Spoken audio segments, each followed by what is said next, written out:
এটা তো যে কথাটা বললেন এটা জেনারেল কথা, যে এইখানে বন্যা হয়, ফ্লাড হয়, ক্ষতি হয়, কিন্তু এটা স্পেসিফিক করে কোন জায়গায় কি কাজ করতে হবে এটা তো একটা প্রোগ্রাম বানায় দিতে হবে।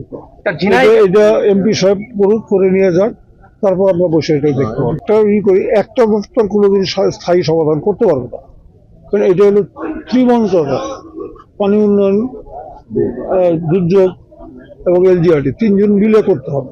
তো যে আমরা তো সবই করতে চাই, কিন্তু আমাদেরও তো হাত পা বাঁধা, আমাদের ফান্ড নাই তো, টাকা নাই তো আমাদের। তো ওই টাকা থেকে যতভাবে মানে যেটুকু টাকা থাকে সেটাকে যত সুন্দরভাবে কাজ করা যায় ওইভাবে আমরা করার চিন্তা করি। তো আমি রুবেল আছে, রুবেল এগুলির প্রজেক্ট বানায় নিয়ে আসুক।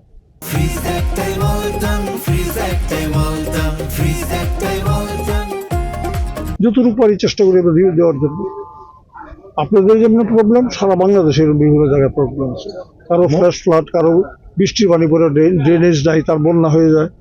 এগুলি আমরা গ্রাজুয়ালি আমরা মানে গণতান্ত্রিক সরকার আসছে, আমরা এটা এই আপনাদের প্রবলেমগুলি আমরা জানি, প্রবলেমগুলি সলভ করার জন্য আমরা চেষ্টা করতেছি।